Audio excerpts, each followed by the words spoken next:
Hey, everybody. Welcome to the MaxGen Labs Practitioner of the Month series. I'm Chris Grout, and our speaker today is Dr. Cindy Howard. Today's topic is managing menopause. Dr. Cindy Howard has been in private practice as a chiropractic internist for over 20 years, specializing in autoimmune, GI, hormones, and female health. She's also a professional speaker and consultant. Her passion is to help people get well and realize their full potential. Through her own journey from a Hodgkin's lymphoma diagnosis to becoming a board certified chiropractic internist and nutritionist, she's gathered a trove of life affirming insights and humor that she brings into every interaction. It's no coincidence that Dr. Cindy's book and podcast are both titled Positively Altered. After diving into her content, whether through speaking engagements, writings, podcasts, or on her socials, you'll learn something new and you'll take away an insightful spark of inspiration. With no further ado, Dr. Cindy, welcome. I'm going to turn it over to you. Hi, everybody. Thank you. It's great to be here in the middle of the afternoon. I'm coming to you from Chicago, where it's, I think, about 20 degrees. So no fan needed in front of me today for managing menopause, which is really great. And I'm sure for some of you that are walking through some of these challenges or have patients walking through these challenges, some of this is really going to get hit home for you. And we're going to start with the fan, of course, in front of us in the sweaty pits. So sorry for the graphic visual there, but it's just true. As we walk through managing menopause, these are some of the things that we deal with, and we're going to walk through quite a bit together in the hour that we have. So just to get started, to let you know, here's just some basic information. And Chris, thank you so much for the wonderful intro. On the left, there is just a bunch of things that I'm involved in. For those of you that are interested, you can take a quick peek. But more importantly, on the right-hand side of that screen is my contact information. And I always like to provide it at the beginning of the presentation as well as at the end of the presentation, because if you have any questions or things down the road that you would like some help or advice on, I'm always happy to entertain those. So the email is great. However, just know that sometimes things wind up in spam or I ignore you, and it's never intentional, but I do get a lot of emails. So the best way really actually to get a hold of me is that cell phone number. Please make sure that when you reach out, you text rather than call. I don't like to check voicemails either. And when you text me, just throw your name in there and that you saw this webinar, and that's how you got introduced to me. And I would be more than happy to help you in any way I can.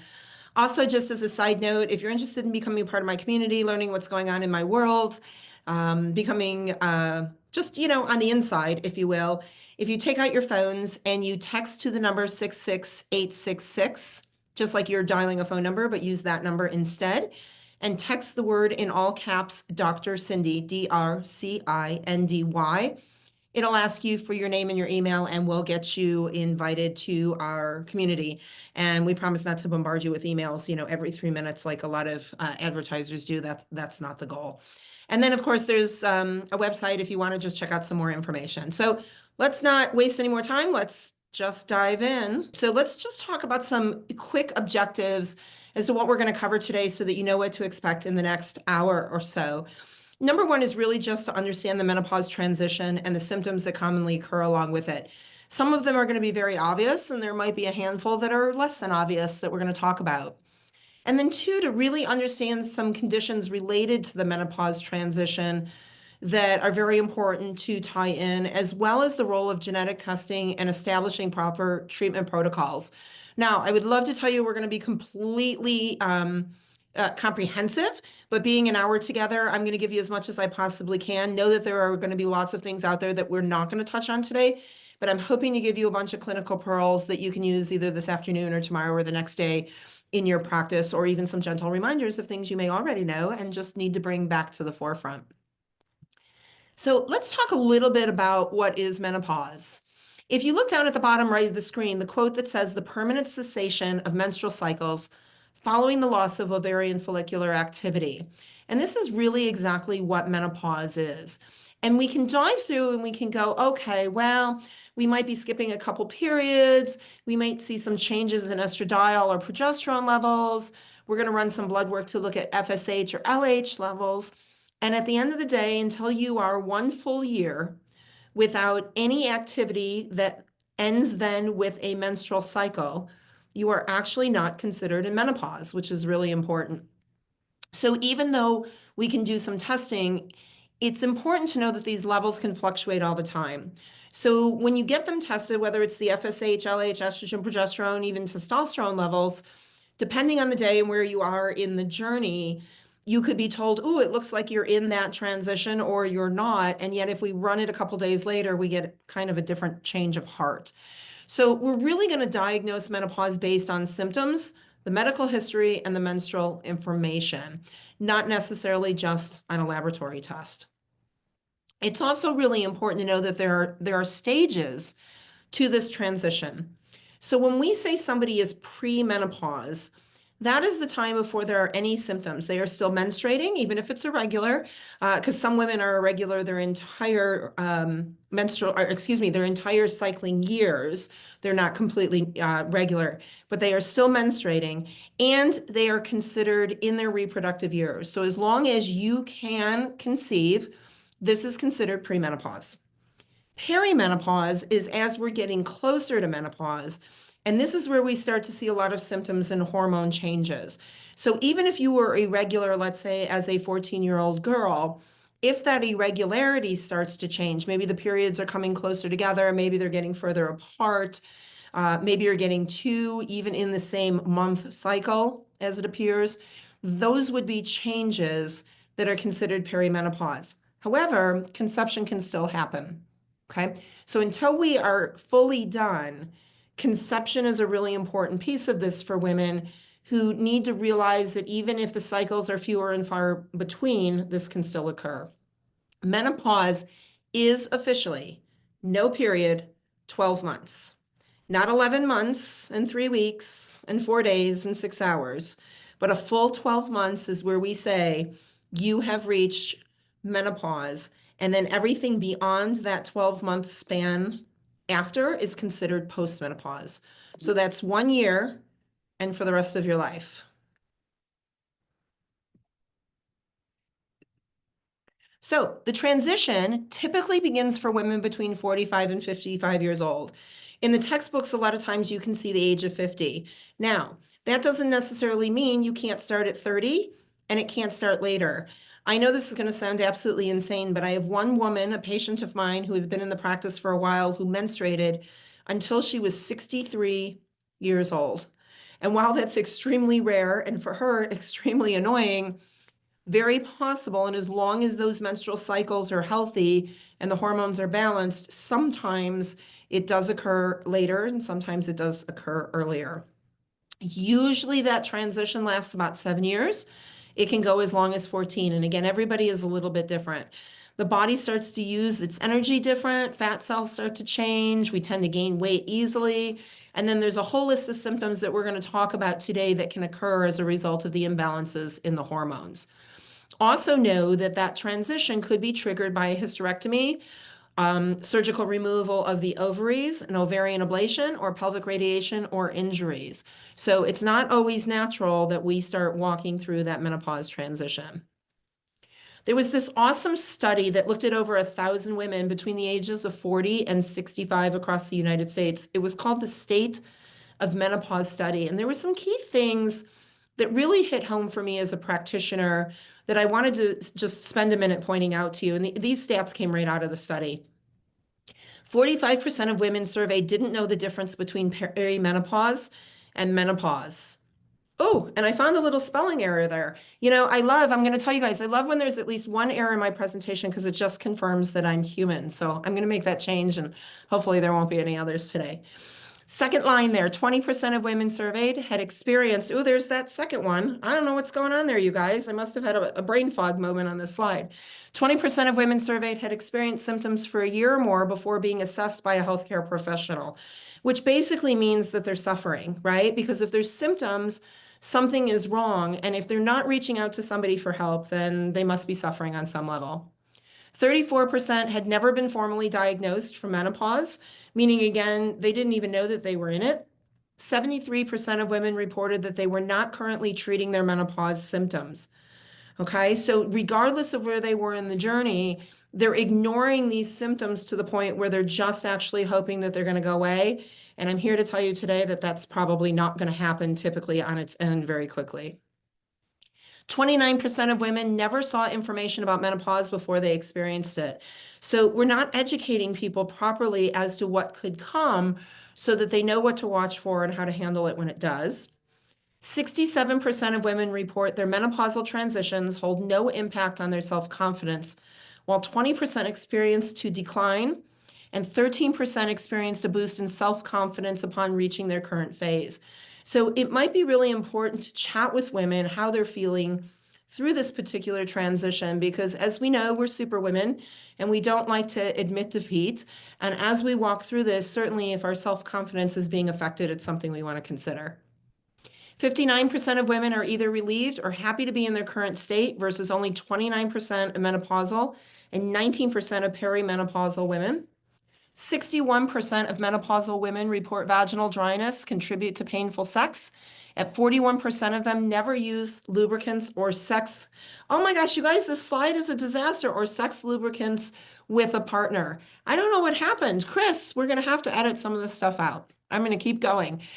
We're going to get past the state of menopause study and get back to some normal spelling here. 83% of respondents report not using the same menopause treatments that their mothers or grandmothers used, yet only 9% speak to their mothers about their menopause symptoms. And it's really interesting. My mom actually went through a surgical menopause, I remember many, many years ago, and there was no conversation. She was going in, she came out, and there was zero conversation as to what she was going through or what to expect. So when I walked through, I had absolutely no reference, especially from my own mother. It's really pretty interesting. So one of the things that we encourage a lot of our patients to do in the office is to have these conversations both directions. If we still have moms that are in our lives, asking them how they went through the transition, and then being able to share that with our young daughters so that when they walk through, they might be prepped a little bit better as to what they're in for. Hormone replacement therapy has declined over a few generations. More women are choosing naturally derived options, and that's where we're going to come in today. Also, quite a few are choosing not to treat their symptoms at all, which is pretty interesting. One of the things I'm very respectful of is if somebody chooses not to go down that path of making the corrections, I'm very respectful, but I never want them to not do it because they didn't know that they could. And I think that's a key takeaway for us today, is that women just truly don't have to suffer with these symptoms. There is absolutely something we can do if they choose to work with you and overcome some of the challenges that they're having. So let's take a quick look here. Even though hormones are really more inclusive than just estrogen and progesterone, we have precursors like pregnenolone and DHEA, and we have metabolites that fall after this. But just simply looking at the effects of estrogen and progesterone can give us an idea of where some of the challenges might be.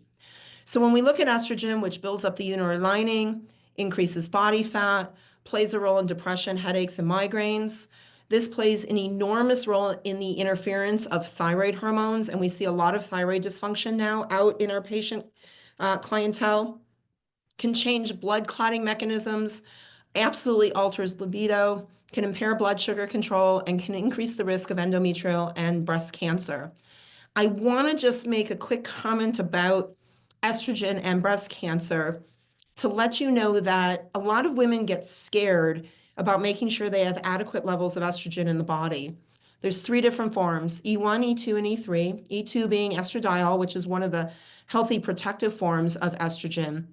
And what we do is when we take a look, we don't just run total estrogen levels, but we divide that into the different types of estrogen and see what could be driving elevations if possible. And even more importantly, sometimes how we clear that estrogen through the liver and then continue to methylate that for excretion, because a lot of times it is that increase in storage of estrogen, production of estrogen, or lack of clearance that winds up being dangerous for some women, not just estrogen itself. So little side note there that we shouldn't be afraid of estrogen, but we definitely want to test to make sure too high isn't a good thing, too low isn't a good thing. If you look on the right-hand side now, the effects of progesterone, this helps to maintain the uterine lining, assuming that there's going to be egg implantation. It helps to normalize blood clotting, facilitates fat for energy, has very great antidepressive effects, also facilitates thyroid hormone action, so plays a role in how well that's performing, can restore our libido, which is a big challenge as we walk through menopause, regulates blood sugar levels, and protects us from endometrial and breast cancer. So just some good general characteristics of those two particular hormones that, by the way, regardless of where you are in the transition, are still absolutely essential. So it's interesting. We started to do quite a few years ago some really interesting genetic testing. And as you know, MaxGen Labs is our go-to for that. But it's fun because when we look at a handful of the different hormones, we can start to see that the role they play in some of this menopause transition. So like, for example, we commonly see issues with the COMT gene, the COMT gene, which is involved in estrogen metabolism. And when we see a variance in this particular gene, it can affect how efficiently your body breaks down estrogen, which will influence hormones, balance, menopausal symptoms, especially even hot flashes, which you're going to see in a few minutes is a very big one for a lot of women transitioning. And then we have the different CYP pathways, which are part of estrogen and metabolism pathways. And we see a lot of trouble here with, again, how we're clearing the estrogen and some of the other hormones out of the body. And when we find that there's challenges from a genetic predisposition, now we can have what some people are referring to as an estrogen dominance or an imbalance during that menopause transition. So we always look back at the genetic testing as we work up the hormones, or if the patient hasn't voluntarily, run a genetic test yet, we certainly get them to do the MaxGen test so that we have some of this information as we move through some of these challenges. The detoxification pathways are absolutely essential. And here again, I gave you a couple extra genes to look at. So the GSTM1 and the GSTP1, these genes are involved in detoxifying. They're involved in estrogen. They're involved in the metabolites of estrogen and managing oxidative stress, which can absolutely affect some of the symptoms that we go through. And again, some of the risks of conditions, the big scary one that most women are worried about, like breast cancer. That MTHFR gene, which we see all over social media, right, being super important, and it's just one component of how we detox and clear.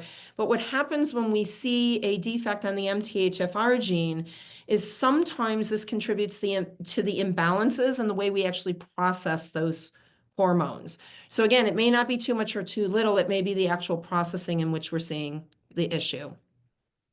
So let's take a look at this sheet here, menopause symptoms, right? So for those of you walking through it, or if you have patients that might be walking through it, this is a great laundry list to just have them circle to see where the challenges are that they're experiencing. That first one on the top left-hand corner is probably number one, right? Hot flushes.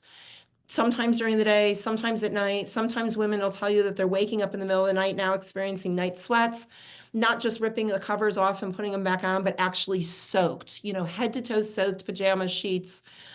Very common symptom in menopause. Sometimes there's sleep disturbances. We certainly see a lot of mood disorders in menopause. And one of the things I love to point out about the mood disorders is, sometimes as women, we think all of this is our fault. And I'm here to tell you that these symptoms are legit because of imbalances, not because there is a woman on this planet that wakes up and would love to just ream somebody out first thing in the morning for absolutely no reason. So if your patients are experiencing a lot of these types of mood changes, please confirm for them that although we have to be responsible for our choices and what comes out of our mouth, no, I don't believe we ever wake up with the intention of behaving in such a way. And when we get these things under balance, we can start to see that the mood disorders level themselves out and we can become happy, lovely, level-headed people to be around again. And the list goes on, anywhere from urinary complaints, urinary tract infections, very common later on as we walk through this, all the way down to vaginal dryness and atrophy. We see changes in vision. We see changes cardiovascularly. We see changes in bone. So lots of different symptoms. One of the fun things is trying to figure out why certain symptoms for some rather than others. And you're going to see that there are women out there who that's all they have is a hot flash, right? And if they could just get rid of that, they'd be totally fine. And then there are women that don't have hot flashes at all, but might go for that bone density test and find that they're moving from osteopenia to osteoporosis as a result of the imbalance in some of the hormones. So it's interesting how sometimes we don't always know why some of the symptoms have occurred, but when we start to dig a little bit deeper into the things that relate back to these symptoms, then we can start to figure out how we got ourselves in trouble in the first place. So the number one thing, hot flashes, 70% of women, and are considered a problem for 15 to 20%. There are women that are going to say, oh, it's not a big deal. I just, I get a little warmth. It leaves me in about 6, 7, 8, 10 seconds. It doesn't alter my life in any way. And again, whether they choose to do something about it or not is up to them. But I am here to tell you that anytime you have a symptom, even if it doesn't appear troublesome to your female patients, it's not normal. Common, not normal. And I want you to get used to hearing those words, common, not normal, because common indicates that we aren't crazy, right? Something is definitely altered that leads us down that path of that symptom. Normal would be that we walk through the menopause transition, we start to miss some periods, we realize it's been a full year since there's actually been a bleed, and we go, oh, wow, that was an easy transition to walk through. And therefore, we are now postmenopausally happy with no symptoms and no side effects. The second biggest thing that I typically see in the office, which actually makes me a little bit of, it makes me a little sad, quite frankly, is when we start to see changes with relationships, with intimacy. And one of the things that we know is that penetrative sex starts to fizzle in the menopause transition and certainly postmenopausal. 53% of women are engaging in activity with a partner less often due to symptoms, and 4% report an increase in sexual activity alone. It's not a very big jump. 50% of women experience painful sex since the onset of symptoms. 55% of women report dryness contributes to their pain, which then leads to the lack of intercourse. And 27% of women do not have sexual intercourse at all with their partner. And it's not uncommon when we have women come into the office, and we always take a sexual health history. It's really part of, it's an important part of the history. It's amazing how many women's eyes will light up when I say to them, it doesn't have to be this way. I get that it is at the moment, and I get that it's uncomfortable and you're choosing not to engage. But what if we can actually make a difference to increase the vaginal lubrication to where you could actually enjoy sexual activity again? And it's amazing how many women, men too, would actually still choose to participate in that activity if they knew that their partner wasn't actually experiencing any pain. Cognitive performance, another big one. Approximately 60% of midlife women report memory problems. Walk into the room, not sure why you were there, just met somebody, and you can't recall their name. It's very, very common. And while there are some basic things from brain function that can be contributing, we tend to see quite a bit more when the hormones are not balanced as we walk through this. There's those mood changes again. Sometimes we just feel like we're absolutely out of control. We can have increased irritability, anxiety, fatigue, and blue moods. All of these things, again, are very common, but nothing normal about them. Sleep, so important. So for those of you out there listening, bedtime should be somewhere between 9 and 11 p.m. based on normal circadian rhythms. And we should get somewhere between 6 and 9 hours of sleep. We wake up in the morning, bounce out of bed, ready to go, feet hit the floor running, and have enough energy to get through the entire day until it's either 9 or 11 o'clock again. And we've seen for women going through this transition that sleep gets disrupted, especially for those that didn't have a sleep disruption in the first place. This is not uncommon. We also know that the more sleep disruption there is, the more there's an impact on cardiovascular health, which we know is the number one killer of women in America at this time, is cardiovascular issues. So there's a huge correlation in making sure that we're getting proper sleep through this transition. Depression and anxiety are higher, especially near the tail end, especially if sleep is not balanced. And we see cognition decline after menopause related to age, not the time since the final menstrual period. This is also pretty important. So finding out when mom went through this transition, what age she was can give us kind of an indication if we're going to have some similar issues with cognitive decline. And then there's frequent reporting of, again, those vasomotor symptoms, hot flashes, with the decline of estrogen, that's E2, that's estradiol, and FSH rising. being associated with sleep difficulties. So if the estrogen is going down more than we would like to see it, a lot of times that could be the reason for the disruption in the sleep patterns for our female patients. One of the fun markers that we look at on the genetic test is something called MAOA, and this affects the breakdown of neurotransmitters like serotonin and dopamine, influencing mood and sleep.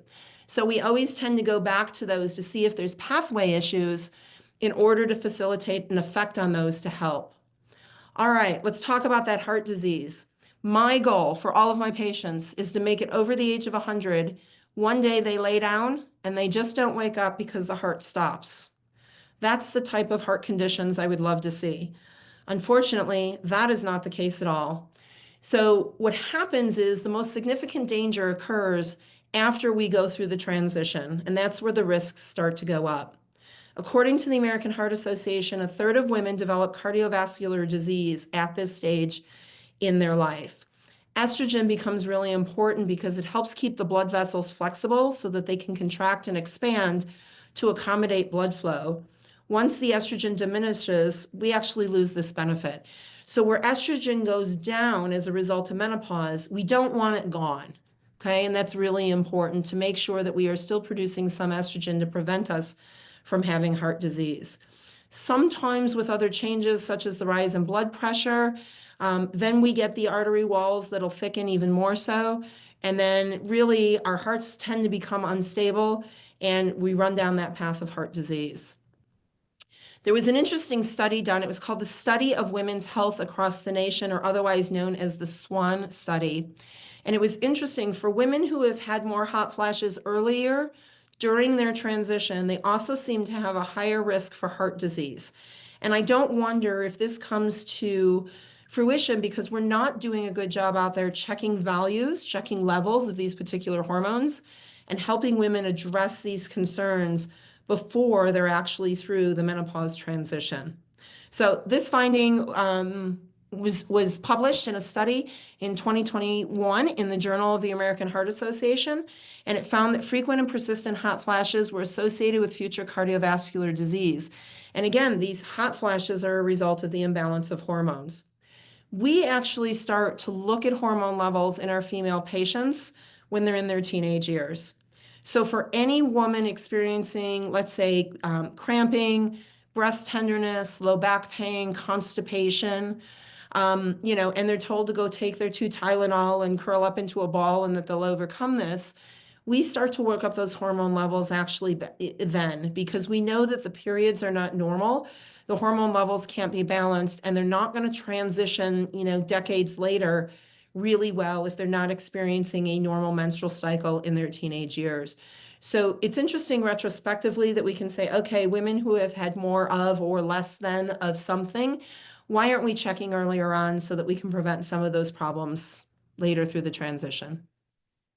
Blood pressure, cholesterol, and blood sugar levels, as well as your BMI, all play a role in the risk factor. And I give this to you just as a really quick a resource.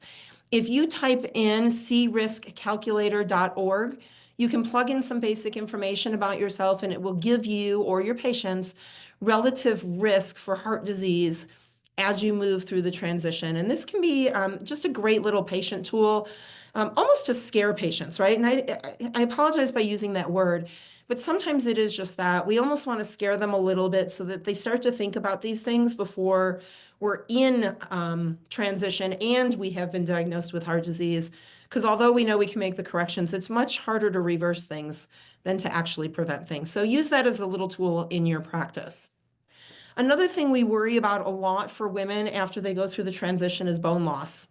So in 1992, there was a landmark study of 75 US white women, and they looked at postmenopausal bone loss. And what was interesting about the study is it was very misleading because the mineral density of the bone actually started to change at least a few years before the transition, which is pretty interesting and not just after. So this is another reason that we don't necessarily wait to order those DEXA scans for our women until they've gone through the transition. And I know there's a lot of gynecologists out there that wait and then they order that a year or two after. We like to start these a little bit younger to see if there is any bone loss prior to going through the menopause transition.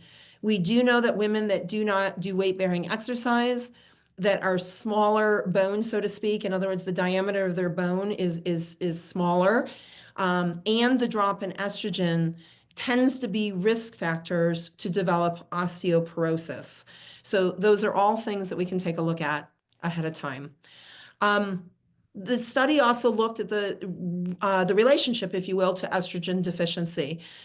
Besides the things that I just mentioned, genetics absolutely plays a role. If your female patient was a smoker or has significant secondhand smoke exposure, there's that thinness, so that has to do with the diameter of the bone. And then again, just as we age, that's a risk factor for osteoporosis. For any of your patients that are on prescription medications, take special attention to thyroid meds, long-term use of prednisone, antacids, or PPIs.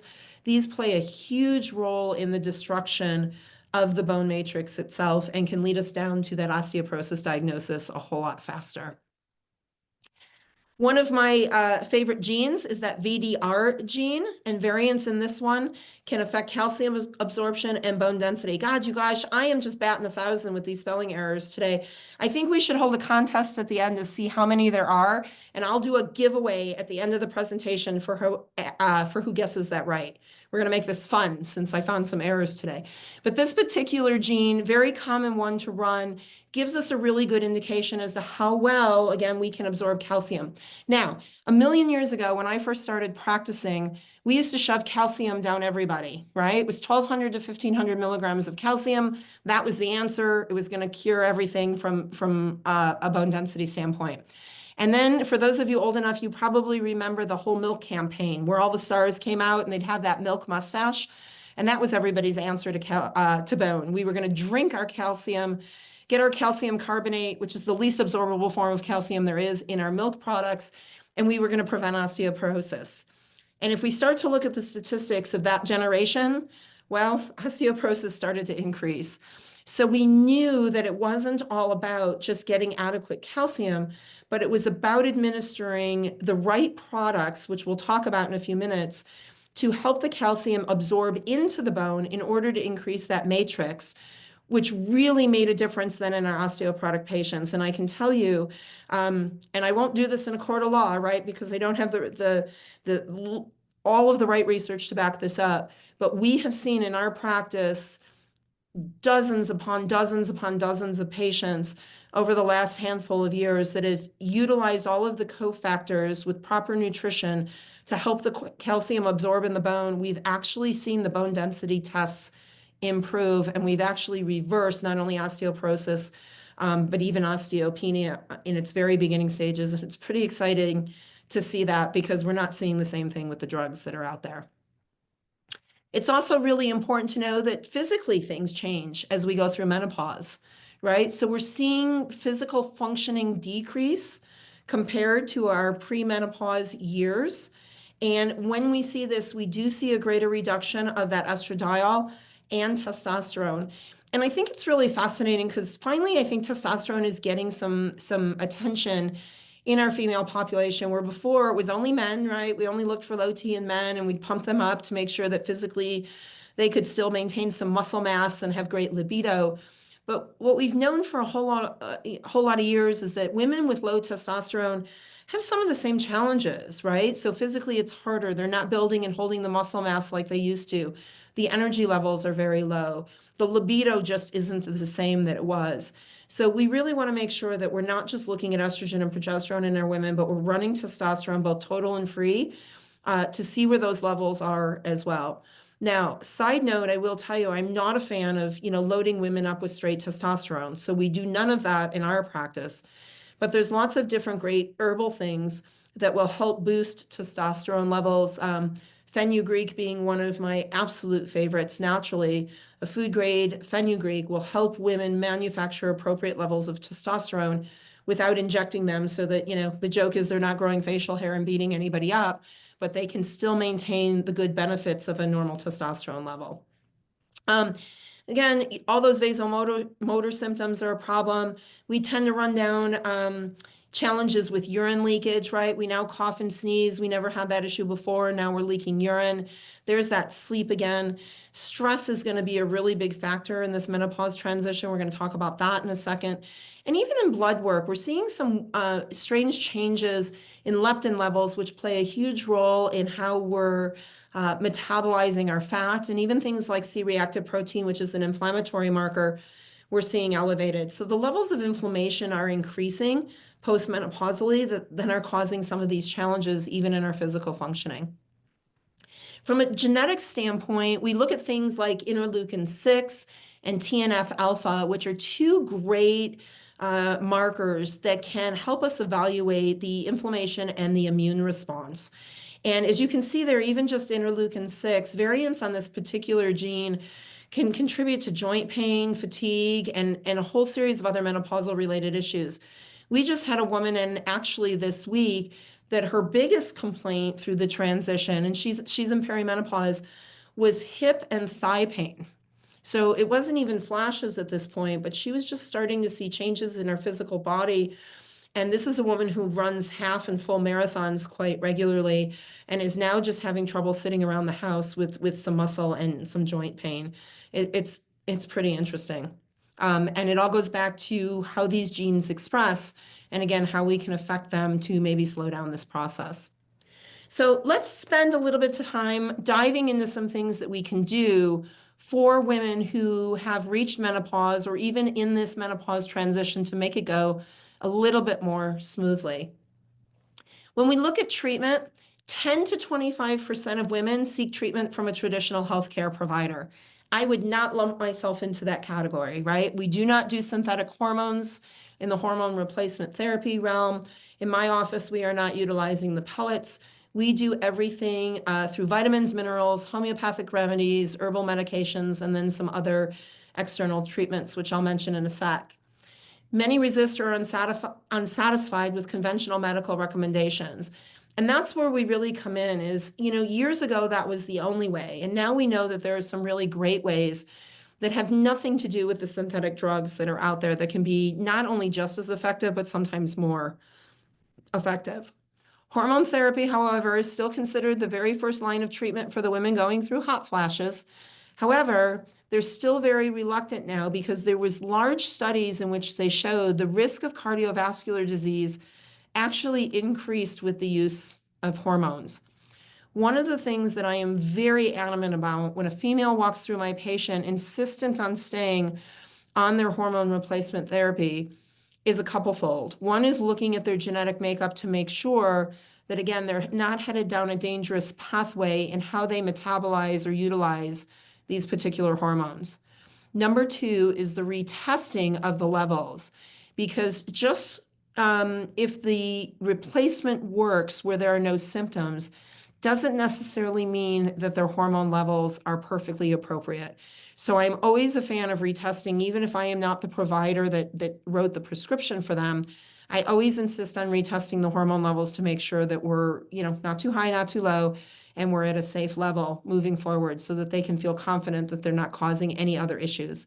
And then again, certainly working on some of the clearance pathways, how they detox and how they methylate to make sure that those products that they're using are getting cleared through the liver without causing more dangerous metabolites or more problems down the road.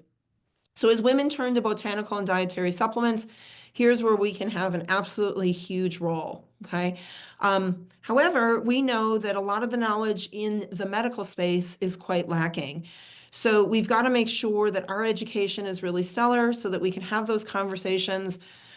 There is nothing wrong with another doctor saying, I don't know. What I don't love is when they say, don't do it because it's dangerous. And they use that statement more out of lack of knowledge because they just don't know. Okay, so we want to make sure that we can do the education for the patients so that they can feel comfortable moving forward on the botanical or in the dietary supplement world. Okay. One thing really important, sometimes we forget about in that menopause transition is how well our gut is functioning. So we know that because 70% of our immunity is carried in our gut, and the gut plays a huge role in how we feel, we want to always look at the microbiome. And going through that transition can alter the gut microbiome. And this is commonly associated with increase in fat decreased metabolic rate, and insulin resistance. It's interesting, on some of the gut function study tests that we run, we look at a couple different phyla of bacteria, good bacteria. One being Bacteroidetes, the second being Firmicutes, and the third being Proteobacteria. And what's very interesting in the literature is when there is an elevation of the Firmicutes higher than the Bacteroidetes, it's commonly associated with increased fat tissue, especially around the belly and the inner thighs. So by balancing the microbiome, sometimes just that alone can help women, especially when they're going through the disposition of the fat cells in their body, and they don't like the shape that they're in anymore versus what they were before the transition. So looking at the whole microbiome, the appropriate good bacteria to replenish, super important. If you don't know where to start, here's 3 great ones. All right, so if you're not doing the testing in practice and you just want to throw a probiotic at some of your women to see if it can help, Lactobacillus gasseri, Bifidobacterium breve, and Bifidobacterium lactis are 3 common ones that we can do and utilize in supplementation very safely in order to help balance that GI tract for our female patients. There was a great longitudinal study of women's health across the nation, that's that SWAN study again, that talked about the importance of dietary protein. And I find it fascinating how I think it's really interesting as we get older, we tend to eat less and less protein. It's so much easier to reach for that cracker or that cookie or that baked potato instead of some really good quality protein. So when we look at our macros, our fat, our protein, and our carbs, and we look at how our patients are doing, a real easy way to help them address this is to take their weight, divide it by 2.2, that gives them the amount of kilograms that they weigh, multiply that by 1.2 grams of protein per day, and then divide that into 3 or 4 or 5 even meals, and start having your patients eat that amount of protein. It's interesting how much that supports their physical function, and it supports their adrenal glands, those 2 little glands that sit by the kidneys that pump out steroid hormones that tend to play a huge role in our hormone levels as well, especially that DHEA, which is a precursor for the production of our sex hormones. So let's start to get our patients on just a little bit more protein than they're probably doing. When we start to talk about the right vitamins and minerals and herbs to use, B6 and B12 are 2 essentials for me, especially if there are mood disorders in our female patients. So it helps with depression. It can increase their energy and boost their serotonin level, which again relates back to the neurotransmitters in their brain function. For those that are struggling with insomnia in a weird way, it can actually even help with insomnia, although I don't know that I'd be pumping my B12 right before bed. It's been known to reduce hot flashes and helps even just with memory.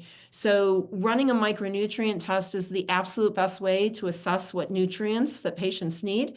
If you do that and you look in the white blood cell and the red blood cell and the serum and you find some deficiencies in these vitamins, then absolutely essential to supplement. If you're not doing that type of testing in the practice, but you want to play with these a little bit, just make sure you're referring back to that genetic test to make sure you're using the right form of Bs as well. So, if somebody's on like a cyanocobalamin, which a lot of times is a very cheap form of a B vitamin, it's a synthetic version, not going to affect them very well. If they're having trouble with the methylation process, maybe a methylcobalamin is really the most important one to use. Every once in a while, you're going to have a patient that doesn't do well on a B vitamin. They say that it makes them more agitated or increases their anxiety. Please believe them. That could have to do with the form as well.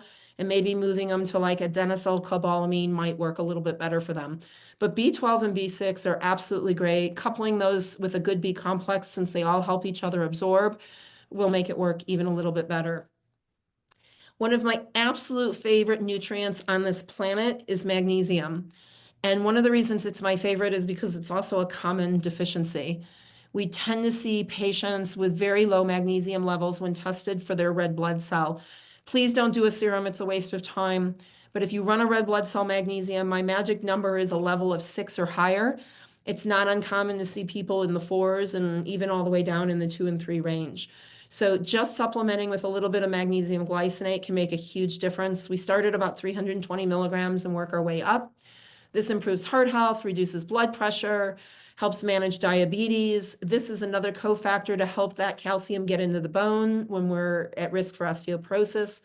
This can really lower anxiety levels to create a calm and ease some pain, improve sleep, and reduce some of the hot flashes. If you have patients that just don't want to take supplements, I gave you a couple good food sources for this as well, or even in conjunction. It's always great to get our nutrients from food where we can versus out of a bottle. Mag glycinate is pretty easy on the bowels too, where there are other forms. If your patients are taking mag citrate and they tend to have loose stools, move them over to the mag glycinate.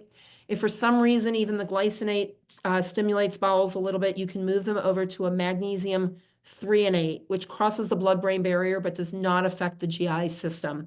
So for patients very sensitive in the bowels, that might even be a better form of magnesium than the glycinate. Omega-3s, we tend to test this as well. We look at our DHA, DPA, and EPA on our micronutrient tests and our omega-3s. Really important through that menopause transition, helps reduce the risk of heart disease, right? Keeps that inflammation nice and low. If the patient also has elevated triglycerides, this is a great product to help lower those trigs. We like to see those under 100. If they're experiencing mood disorders or depression or hot flashes, this might be something even just by itself that makes a big difference. And we started about 1,100 milligrams of omega-3s, and I gave you some good food sources there as well if you prefer to do it that way.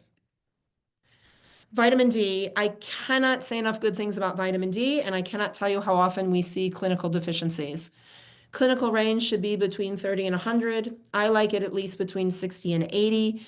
It is not uncommon to see vitamin D as low as 7 or 12 or even 19, regardless of where you live. So please make sure you're checking your patients for those levels. It helps to strengthen the bone. It supports brain function. It helps with cognitive decline. Vitamin D was actually mislabeled. It actually behaves more like a hormone than it does like a vitamin, but they kept the vitamin D label.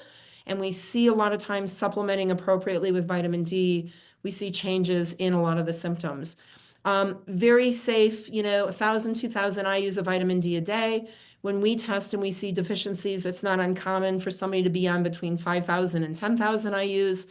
And if they're really low, sometimes we'll even go as high as 12 or 15,000 IUs until we retest, make sure we've got them in a good clinical range, and then we back off where necessary to maintain a good level. Vitamin K, another fat-soluble vitamin that's tested, really important. A lot of people say you have to take the vitamin K with the vitamin D. I say you have to test to see if they need the vitamin K. As a fat-soluble vitamin, I am not a fan of overdosing any of them, A, D, E, or K, if a patient doesn't need them.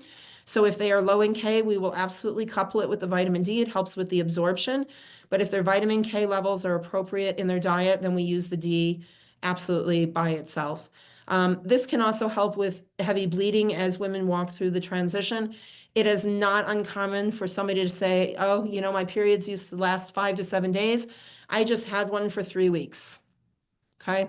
Not that rare to see that. So certainly with heavy bleeding, the vitamin K can make a difference. And as a side note, that's where you also probably want to check iron levels, because when we drop a lot of red blood cells, we lose a lot of iron. That can contribute to a lot of the fatigue that we feel, and we might need to supplement women with iron if they're doing excessive bleeding through the transition, or if they're having more frequent periods to where they're losing red blood cells more often than they're typical. 90 mcgs of vitamin K are really good to couple if they are deficient in vitamin K. Here, I gave you a nice little laundry list of a bunch of different herbs that we tend to use in some dosages, so you have this as a reference. They can be used individually as just a single herb, or there are a lot of great companies out there that use these in combination in order to accomplish different things. So you can see there's some description as to where they might work best. For example, black cohosh is great for hot flashes, as is dong quai.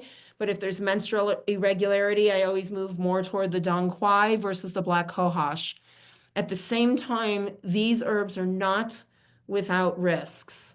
So if a patient has any previous risk or experience with breast cancer, you do want to be careful with some of these. as well as anticoagulant therapy. Some of these have a tendency to thin the blood. So you just want to monitor and make sure that you're not having any issues with that. Something like a Korean ginseng can absolutely affect blood pressure in a way that sometimes is even beneficial. But if they're on a high blood pressure medication, you want to monitor that to make sure that you don't see spikes or decreases with this particular herb. So anyway, just a few of them here that I like to use. You can reference those as needed, and I gave you some good dosages to start at. Flaxseed was mentioned as a food earlier on some of my lists, but it can also be done as a separate supplement. Really important that you eat the seeds versus maybe grinding it up. Okay, so try to get your patients to do it as a whole seed. This also is really good in transition for any sort of breast tenderness. Flaxseed oil and vitamin E tends to take that away pretty quickly. So just a good little clinical pearl for you there. Do be careful. Some patients do have trouble with GI symptoms when they consume too many flax seeds. They might have bloating or diarrhea, and if that's the case, then you just want to cut back a little bit on the flax seeds. Also, as a side note, it's really good for vaginal dryness, so this might be a good dietary thing to throw in as long as they do it in moderation. And it's also been shown in the literature to help prevent breast cancer. So 25 grams or about 2 heaped teaspoons, great place to start daily, unless of course it affects bowels, then cut back as needed. Resveratrol, another one of my favorites. We use this a lot for inflammation in the body. This also helps to support fat burning, okay, which is really important again as we're redepositing fat in places we've never seen before. This also plays a huge role in cholesterol. Now, I want to spend just a quick second telling you that cholesterol is not evil. We spend a lot of time looking at how we can lower cholesterol levels. However, cholesterol actually is needed to make your sex hormones. It's also needed on a mitochondrial cellular level for energy. So if you have women who are on statins and they are driving that cholesterol lower than 150, I am going to tell you that they are going to affect how she is now producing her hormone levels. So as much as we don't want elevated cholesterol, and I get that from a heart health standpoint, we have to be careful that we're not driving these values too low. So total cholesterol for me, I like between 150 and 200. And more importantly, a really good healthy ratio of total cholesterol compared to the good cholesterol at under 3, and total cholesterol to the ratio of triglycerides of a ratio of 1 or under. As long as my ratios are stellar, I'm really happy with my cholesterol panels, but I always make sure that we're producing enough in order to help the sex hormone production. Okay, so use the resveratrol to support that and to lower any inflammation that you find in the body. Another one of my favorites is maca. Maca plays a huge role in balancing and has adaptogenic properties to help elevate things when they're low and lowering things when they're high. So a lot of times as women are walking through the transition, and especially if they want to avoid any sort of hormone replacement therapy or anything that just makes them nervous, we tend to go the route of maca first. It improves sexual function and it decreases menopausal symptoms actually pretty darn quickly. We can use anywhere from 1.5 to 5 grams. There's no standard dosage in the literature, but when we do this, we tend to go on the high side for a couple weeks. And if she's feeling absolutely amazing, let's say the hot flashes are completely gone, we tend to reduce the dosage in half. If the symptoms are still gone, we reduce it in half again. And if they're still gone, we get the patient off of the maca. Some women find that they just need a couple weeks worth in order to feel better. It regulates the hormone levels and they never need it again. Some women need a very low dose in order to maintain adequate hormone levels. And some we find tend to use it on and off. I was one of those, I can tell you. I would have hot flashes. I would take the maca. Within a couple days, it would regulate. The hot flashes would go away. It would last me a couple months. Every once in a while, they rear their ugly head. I pull my maca back out. I take that for a couple days and it re-regulates me. So this is one of those that you just got to kind of play with a little bit and see where the woman responds and then go to the lowest dose possible in order to maintain that benefit. DHEA when needed. So I'm a big proponent of we actually test DHEA levels. We do it in the saliva. If the DHEA is lower than normal, we have no problem dosing. On a high level for women, if they're totally bottomed out, we'll do 25 milligrams for about 30 days, retest, and then use a maintenance dose of about 5 milligrams. If they're just slightly low, we use that 5 milligrams. We don't go super high. But we see how the DHEA can improve well-being, sexual function. It can reduce, again, their symptoms and improve cognition. And this is a precursor hormone for your testosterone, for your progesterone, and for your estrogen. So when those DHEA levels are too low, that could be some of the reasons that we don't have a balance in the sex hormones. Okay, but again, just a warning, be real careful at a high dose long term. We tend not to do that. Please test and test over again to make sure that you've got them at an adequate level. Melatonin being another hormone we tend to use. This is something that should peak in the middle of the night. It can assist with sleep. For those patients that are not producing enough melatonin in the dark, using somewhere between, 0.5 milligrams all the way up to 10 milligrams can be very beneficial for them. If a patient takes melatonin and it doesn't help with sleep and they're groggy in the morning, then they probably didn't need it. You can test for this through saliva, but it's also very safe to just, try your patient for a week or two and see how they do. Again, lowest dose needed, working up to the highest dose if possible, without any grogginess the next morning would be a very effective thing to use. We've also seen in the literature that it helps with bone density. It's pretty interesting. So if deficient, this is an add-on for your osteoporosis treatments. For sexual discomfort, besides just getting the hormones in balance, I'm giving you a list here of different lubricants that can be used. What is not on here, but is one of my favorites actually, assuming that they don't have a sensitivity to it, is coconut oil.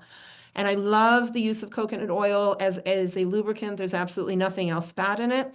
And just as a side note, if you have any females that are having trouble with any sort of bacterial infections, it's got activity that is antimicrobial and antifungal as well, which is really nice. But here's a list of some that you can use that are commercially available while we're trying to actually make a difference in that vaginal canal by balancing the hormones so that they can engage in sexual intercourse with hopefully very little, if any, discomfort. Oop, we went the wrong way there. Hot flashes and night sweats in general, okay?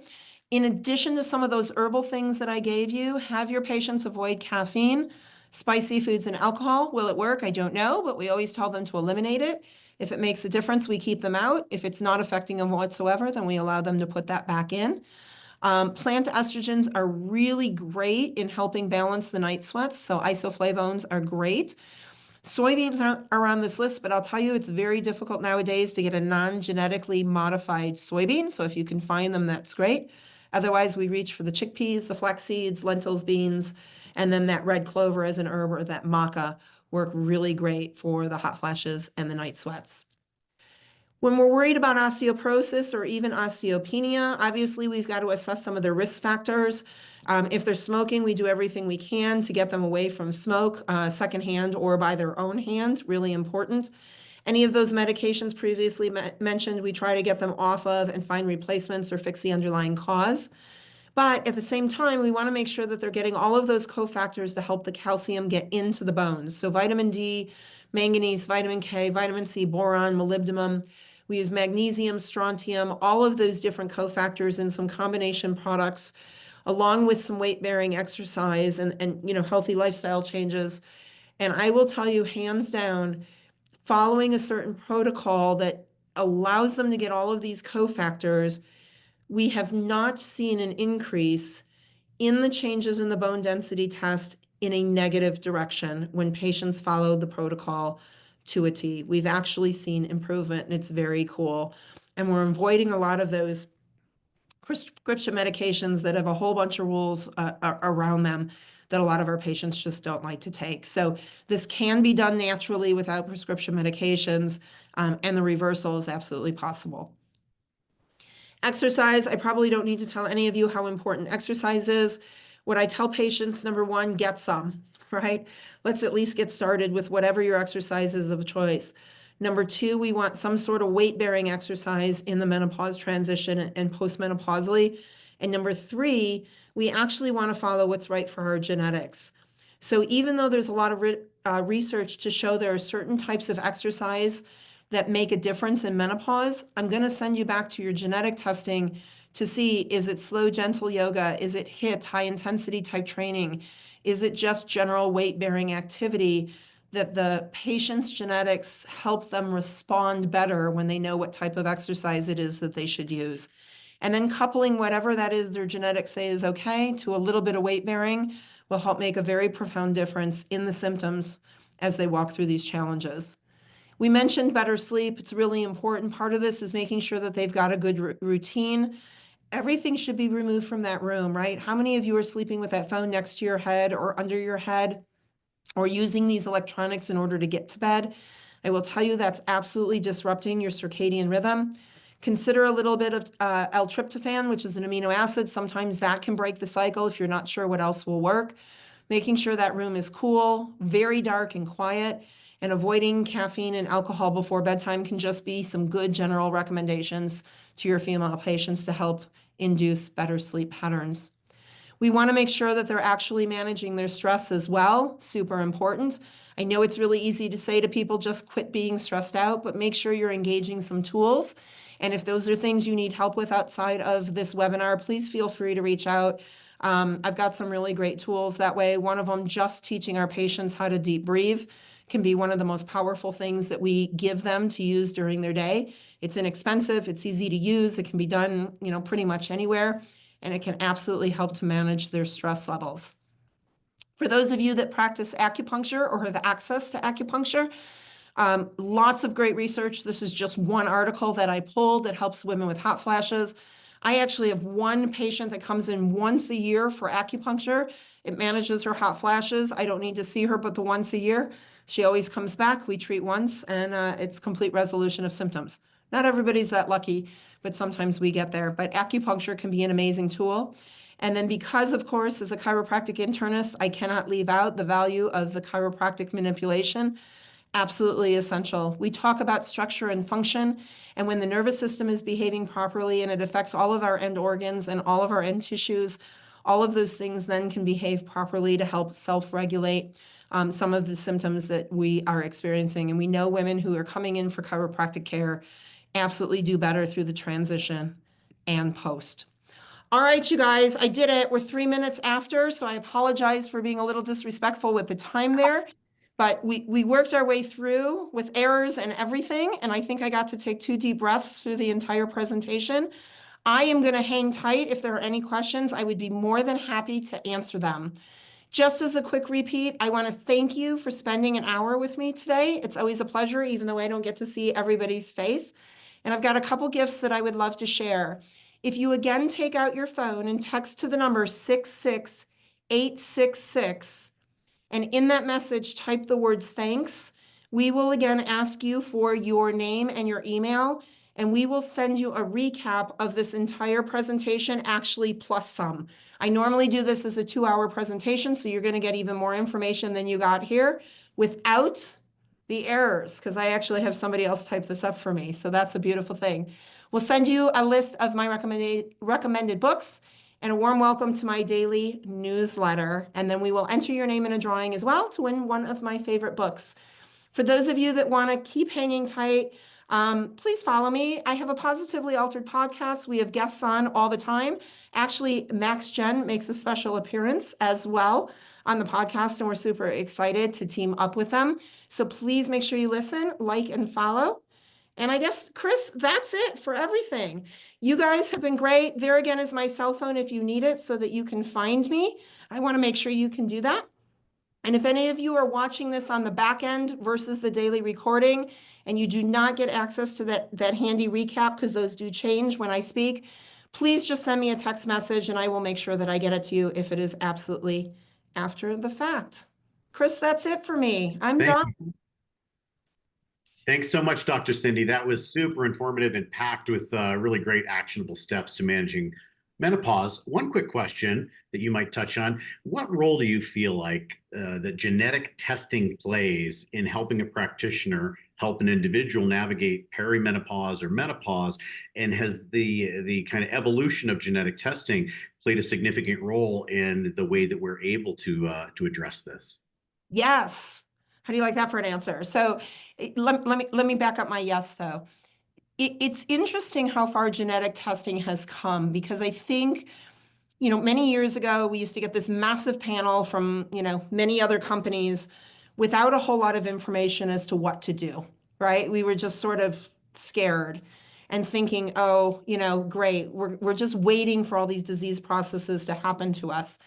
What I know has really morphed and that I love truly about MaxGen is that we're now looking at genes with so much research behind it to back everything that comes out to show how we can affect, right? Not change. We know we can't change what we have, but to actually affect pathways, risk markers, the ability to process, to absorb, to digest nutrients, right? And when we relate this back to a hormonal menopause conversation, we know that there's so much risk with inflammation, right? We know there's so much risk with the cancerous process. We know there's risk with the way, let's say, we even just process nitric oxide and how that can affect our tissues. So when we can take all of these little tiny components and say, if we just got vitamin D into the cell a little bit better, would that have a better outcome in menopause? And it's not just a matter of take your 10,000 IUs and hope it works, but it's a matter of looking back to our genetic predispositions and saying, here's how it works. Here's where the challenge is going to be if I do take it. Here's where I'm going to run into trouble, or here's where I'm going to be successful. Now, as a practitioner, we can be so much more target specific versus go grab a bottle of vitamin D off the shelf and fingers crossed, we hope it works, right?